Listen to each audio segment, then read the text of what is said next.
कि इसकी मात्रा 40% है, इसकी मात्रा 40% है आपके जीवन में, और इसकी मात्रा सिर्फ 20% है, तो आपके ऊपर तमस और रजस हमेशा हावी रहेगा, क्योंकि आप सिर्फ 20% हो। स्वामी जी जी।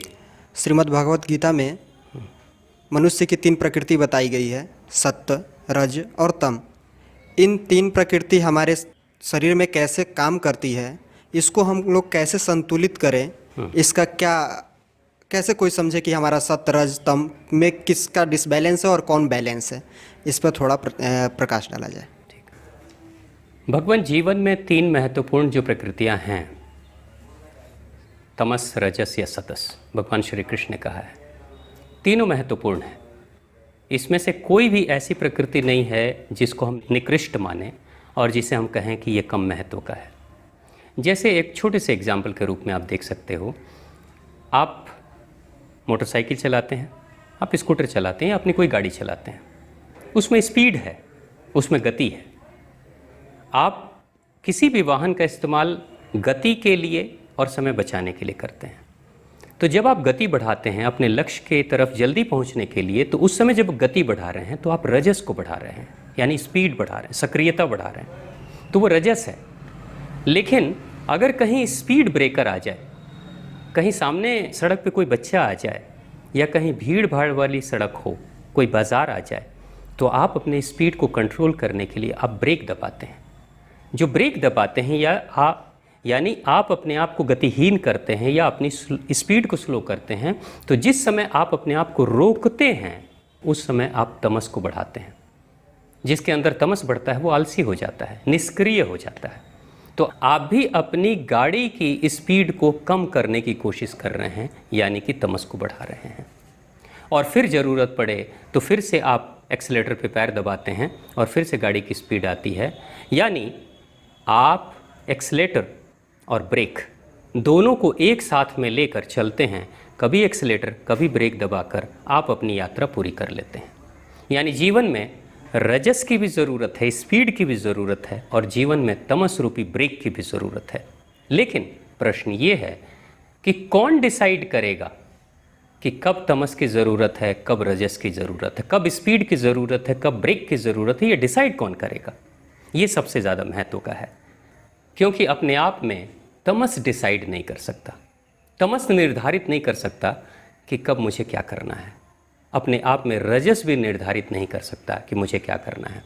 जिसके अंदर रजस ज़्यादा बढ़ जाए वो स्पीड में रहेगा और एक्सीडेंट करेगा। जिसके अंदर तमस ज़्यादा बढ़ जाए वो ब्रेक में ही रहेगा, कोई गतिविधि नहीं करेगा, आलसी हो जाएगा, गाड़ी में जंग लग जाएगा। हवाई जहाज़ वही सम्मान पाता है जो आकाश में उड़ सकता है। अगर वो हैंगर में हवाई जहाज़ खड़ा है तो वो किसी भी काम का नहीं है, क्योंकि वो उड़ने के लिए है, आकाश को नापने के लिए हवाई जहाज़ बना होता है। यानी कि जीवन में गति की भी ज़रूरत है, जीवन में विश्राम और विराम की भी ज़रूरत है, मगर निर्धारित कौन करता है? इसको समझने के लिए एक छोटी सी चीज़ मैं आपको दिखलाता हूँ।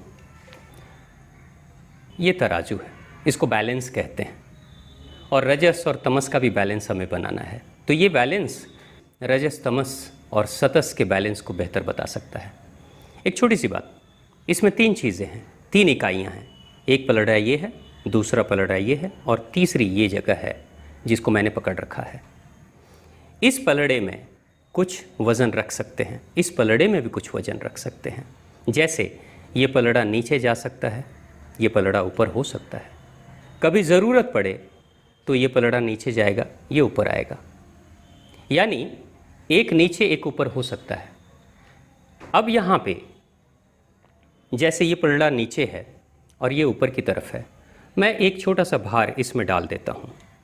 आप देखिए, अब जो पलड़ा नीचे था वो ऊपर आ गया है, जो ज़्यादा ऊपर था वो नीचे चला गया है। अब धीरे धीरे ये बैलेंस बन रहा है, ये संतुलन बन रहा है। भगवान, महत्वपूर्ण बात ये है कि ये पलड़ा कुछ कर रहे हैं, ये दोनों पलड़े, लेकिन इनके ऊपर वज़न कम करना है, ज़्यादा करना है, इनका वज़न बढ़ाना है, कम करना है, ये निर्धारित ये करता है। ये स्वयं में अपने आप के मालिक नहीं है, ये स्वयं में ये अपने आप के मालिक नहीं है, अपने जीवन का निर्धारण ये नहीं कर सकते हैं। लेकिन ये तीसरी जो शक्ति है तीसरी शक्ति निर्धारित करती है कि किस में वज़न ज़्यादा करना है, किस में वज़न कम करना है। यानी बैलेंसिंग का मुख्य कार्य कौन कर रहा है? ये कर रहा है। और ये कौन है? सचेत है, चेतना के साथ में है, विवेकशील है, सोचने समझने की क्षमता है इसके अंदर, तब जाकर ये निर्धारित कर रहा है। तो सोचने समझने की जो क्षमता है वो इसके पास में है। इनके पास सोचने समझने की क्षमता नहीं है, इसके पास में है। तो ये जो तीसरी शक्ति है जो मैंने पकड़ रखी है, तो मैं निर्धारित करूंगा कि किस में वज़न ज़्यादा करना है, कब कार्य करना है, कब विश्राम करना है, ये सब मैं निर्धारित करूंगा। लेकिन वो जो मैं है, सोचने वाला, वही सतस है, यही सतस है। अब दुनिया में क्या हो रहा है? कभी कोई तमस को बढ़ा देता है, कभी कोई रजस को बढ़ा देता है, लेकिन सतस पे विचार करने वाले लोग नहीं हैं। आज दुनिया के ज़्यादातर पाश्चात्य देशों की यही कहानी है। वो कहते हैं तरक्की कर लो किसी भी तरीके से, पैसे कमा लो कैसे भी, किसी भी तरीके से, यानी अपनी आत्मा को मार के जो करना है कर लो। तो बड़ी बड़ी कंपनियां खड़ी कर देते हैं, खूब सारे ढेर सारे पैसे कमा लेते हैं। तो उन्होंने क्या किया? रजस को बढ़ाया तो बहुत सक्रिय हो गए, बहुत अहंकार बढ़ा लिया, दूसरे को पराजित कर दिया, प्रतिस्पर्धा में लगातार लगे हुए हैं। ऐसे ही लोग बहुत मोटिवेशन की बातें भी करते हैं, और जो तामसिक हो गए, तमस में चले गए, वो बिल्कुल निष्क्रिय हो गए। और तमस की स्थिति ऐसी होती है कि तामसिक जो इंसान होता है वो किसी भी स्तर पर अपने आप को सुरक्षित रखने के लिए ज़रूरत पड़े तो दूसरे की हानि करा सकता है, क्षति करा सकता है। वो तामसिक है। तामसिक किस्म के लोग अपराधी किस्म के लोग हो जाते हैं, आपराधिक मामलों में लिप्त हो जाते हैं। लेकिन भारत क्या कहता है? भारत की संस्कृति, सनातन संस्कृति क्या कहती है? सत्य को बढ़ाओ। सत्य का मतलब जो दोनों को बैलेंस करे, तमस को भी बैलेंस करे और रजस को भी बैलेंस करे। यानी भारतीय संस्कृति क्या कहती है? ज़रूरत पड़े तो हथियार भी उठा लो, भगवान श्री कृष्ण की तरह। ज़रूरत पड़े तो हाथ में बांसुरी भी लेकर वाद्य यंत्र बजाओ और संगीत गाओ, संगीत गुनगुनाओ, नाचो, गाओ, झूमो।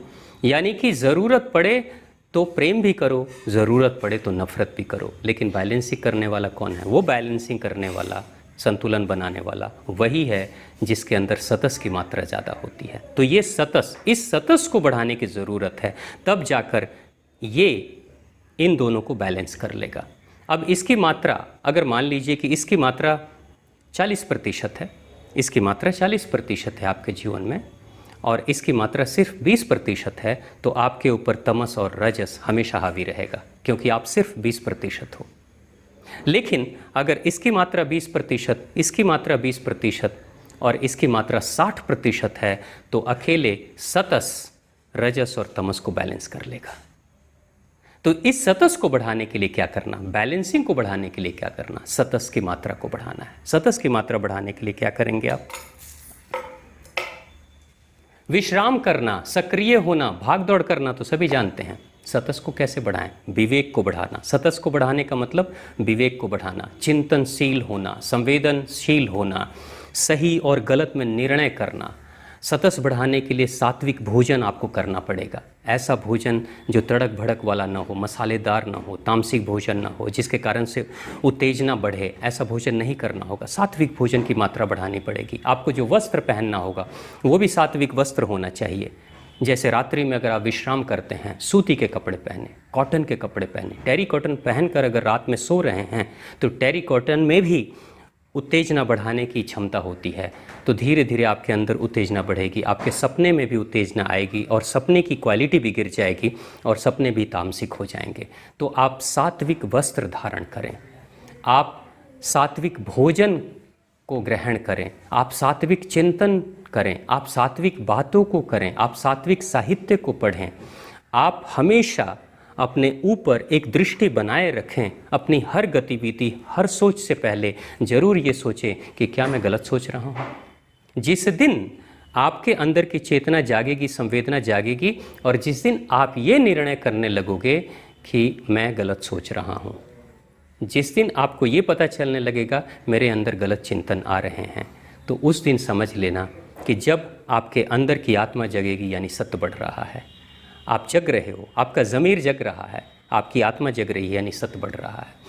तो हमेशा सत्य को बढ़ाने के लिए कार्य करें। जब सात्विक इंसान जब हो जाता है तो ज़रूरत पड़ने पर जीवन में, अगर वो किसी भी क्षेत्र में हो, तो कब उसे सक्रियता बढ़ानी है, कब उसे विश्राम में जाना है, ये सब निर्धारित वो कर लेता है। जापान में एक खेल करते हैं, जापान में एक मार्शल आर्ट का खेल है, युद्ध कला है। युद्ध कला में दो योद्धा एक निश्चित समय पर समुद्र के किनारे दोनों को बुलाया जाता है। दोनों बलिष्ठ योद्धा हैं, शक्तिशाली योद्धा हैं, एक दूसरे को मार सकते हैं, इतनी शक्ति उनके अंदर है। तो जापान के उस खेल में ये नियम होता है कि दो योद्धा अगर आपस में लड़ाई करने के लिए समुद्र के तट पर आ गए हैं तो कंडीशन ये है, शर्त ये रहती है कि दोनों लोग एक दूसरे को अपशब्द कहेंगे और दोनों लोग एक दूसरे को भड़काने के लिए, उत्तेजित करने के लिए, व्याकुल करने के लिए, क्रोध दिलाने के लिए कुछ ऐसी बातें करेंगे जिससे कि उनकी उत्तेजना बढ़े और धीरे धीरे वो इतने उत्तेजित हो जाएं, इतने क्रोधित हो जाएं कि पहले हाथ उठा दें।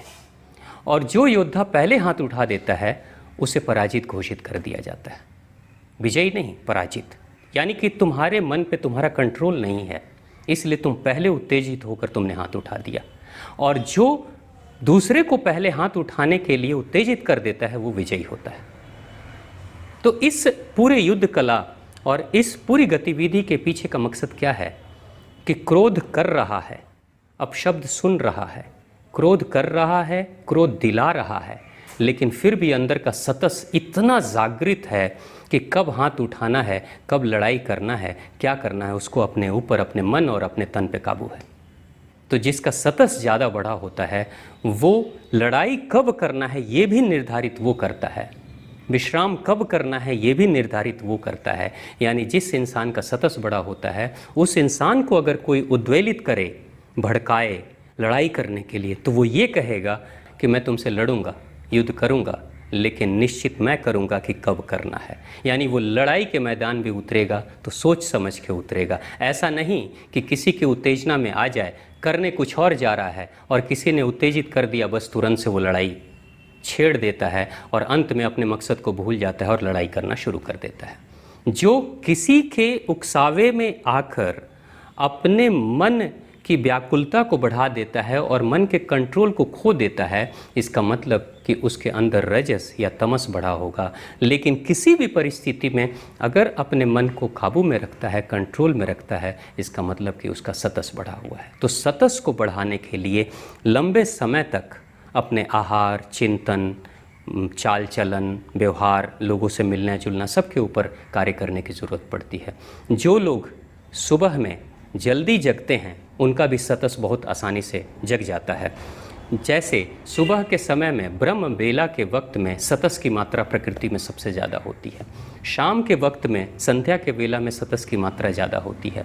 उस वक्त इसलिए कहते हैं कि सुबह के वक्त में ब्रह्म मुहूर्त में शरीर को साफ करना चाहिए, मन के लिए ध्यान, पूजा पाठ, उपासना, मंत्र जाप करना चाहिए। शाम के वक्त में भी संध्या काल में मंदिरों में आरती की जाती है। यानी अच्छे अच्छे चिंतन, अच्छी अच्छी बातें या पूजा पाठ, अच्छे अच्छे कर्म करने चाहिए। ये क्या है, सुबह और शाम के वक्त की जो बेला ऐसी है, इस बेला में इंसान अपने सतस को बढ़ा सकता है। लेकिन आज की जो परिस्थिति है कि जब सतस बढ़ने का समय होता है ब्रह्म बेला, उस समय तो हमारे घर के बच्चे सोए रहते हैं, हम लोग सब सोए रहते हैं। हम सोचते हैं आराम से 8 बजे 9 बजे उठेंगे। तो सतस की बेला को सोकर हमने पार कर दिया, तो जीवन में सतस कैसे बढ़ेगा? तो सतस जब नहीं बढ़ेगा तो क्या बढ़ेगा?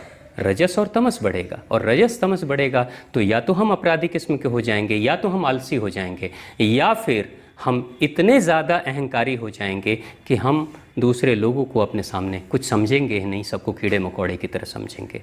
तो धीरे धीरे पतन अल्टीमेटली तो हमारा ही होने वाला है। तो इसलिए इस तराजू के अनुसार से अपने जीवन में बैलेंसिंग लाने के लिए इस बिंदु पे, निर्णय करने की बिंदु पर अपने आप को फोकस करें और धीरे धीरे आप निर्धारित करें, आप स्वयं के मालिक बने कि रजस कब बढ़ाना है, तमस कब बढ़ाना है। अगर इस स्थिति में आप पहुंच जाते हैं, स्वयं के मालिक बन जाते हैं, तो आपका सतस ज़्यादा बढ़ गया। भगवान श्री कृष्ण ने यही कहा, सतस को बढ़ाओ। जो इंसान सतस को बढ़ा लेता है, आहिस्ते आहिस्ते वो अपनी तीनों प्रकृतियों पे धीरे धीरे मालिकाना हक प्राप्त करना शुरू कर देता है। तो सतस की मात्रा बढ़ाने के लिए इस तरह की गतिविधियां करें, निश्चित तौर से आपके जीवन का कल्याण होगा। बहुत बहुत धन्यवाद स्वामी जी। यह सत्य, रज और तम का जो कॉन्सेप्ट था, अवधारणा था, स्पष्ट हुआ। धन्यवाद। धन्यवाद भगवान, कल्याण हो आपका।